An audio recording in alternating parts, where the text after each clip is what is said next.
Question number 6. A 1.5 meter tall boy is standing at some distance from 30 meter tall building. ये building है, यहाँ पर 1.5 metre tall boy खड़ा है. इसकी बॉय की हाइट दे रखी है 1.5 मीटर. अब यहाँ पर बिल्डिंग या तो ग्राउंड होगी, इसको मिला दीजिए. अब देखो, the angle of elevation from his eyes.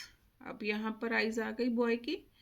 To the top of the building, ये टॉप ऑफ द बिल्डिंग है. Angle of elevation from his eyes to the top of building increases from 30 to 60. पहले कितने degree का angle बना रहा था? 30 degree. अब जैसे ही बॉय ने कुछ डिस्टेंस ट्रेवल किया, सपोज यहाँ पर आ गया, तो एंगल ऑफ एलिवेशन कितना बन गया? पहले 30 डिग्री था, इंक्रीज होके कितने डिग्री का बन गया?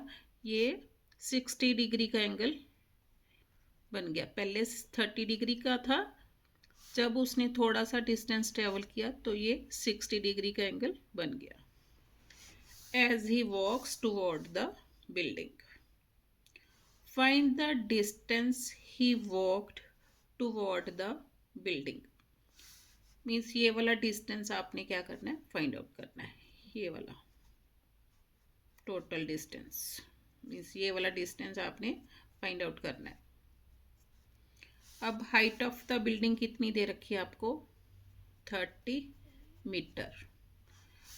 अब देखो, अगर ये वाली लेंथ मेरे पास 1.5 है तो ये भी कितना होगा? 1.5.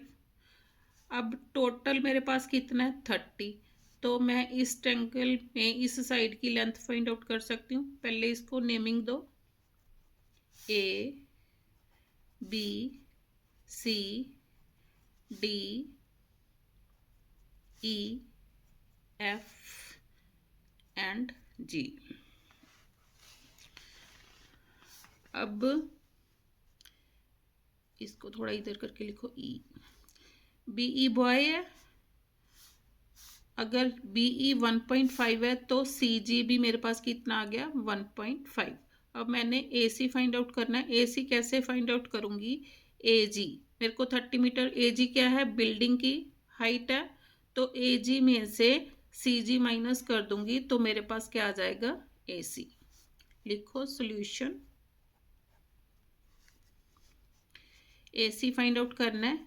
ए C is equal to A G minus C G is equal to, अब ए जी कितना दे रखा था? Height of the building 30 minus C G 1.5 कितना आ गया?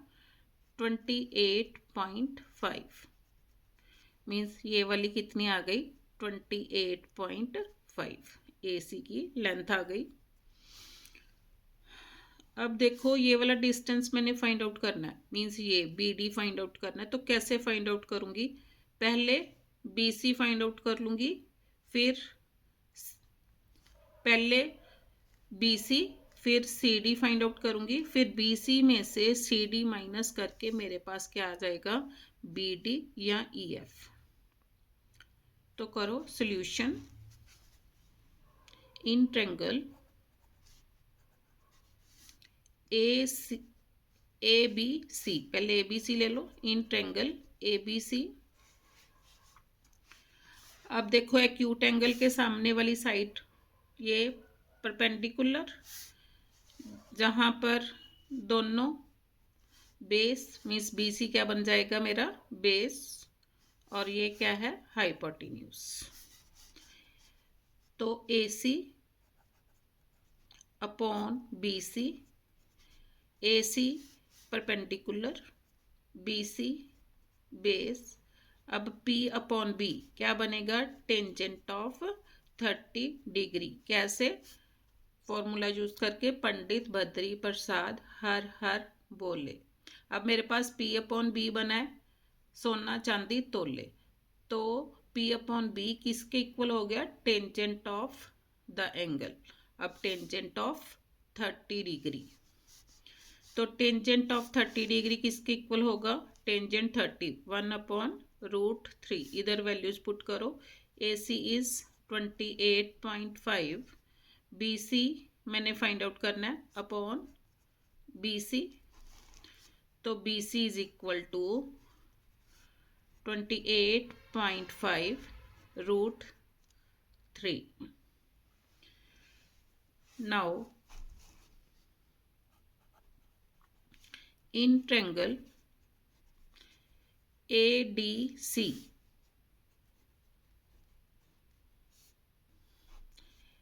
AC अपॉन DC मीन्स ये क्या है? परपेंडिकुलर, और ये क्या है? Base. AC upon DC means P upon B, P upon B फिर किसके इक्वल? टेंजेंट ऑफ कितना? 60 डिग्री, क्योंकि कौन सी ट्रायंगल की बात हो रही है? ADC, तो ये कितने डिग्री का एंगल बना रही है? 60 डिग्री, तो टेंजेंट ऑफ 60 डिग्री। अब AC 28.5 अपॉन CD या DC is equal to tangent 60, किसके इक्वल होगा? √3 के। अब क्रॉस मल्टीप्लाई करो, √3 DC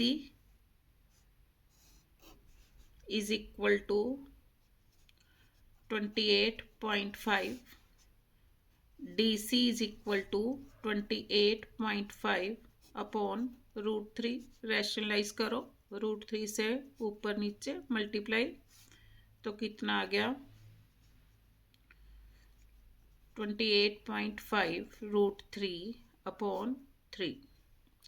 2 and 8 10, 10 and 5 15, 3 से कट करो,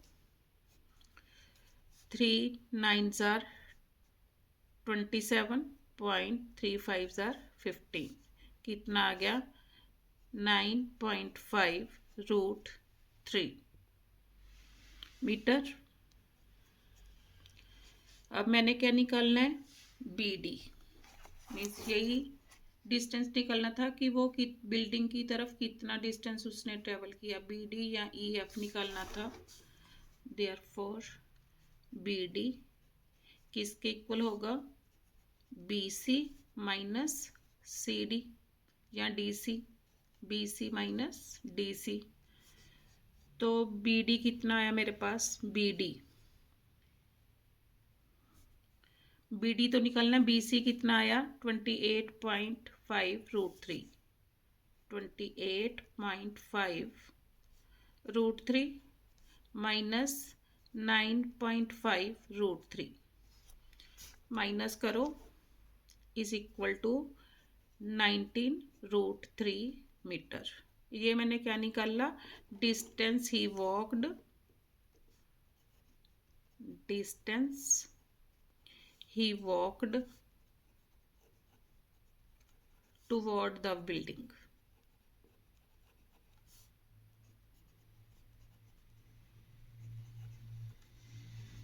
is equal to 19√3 meter. Answer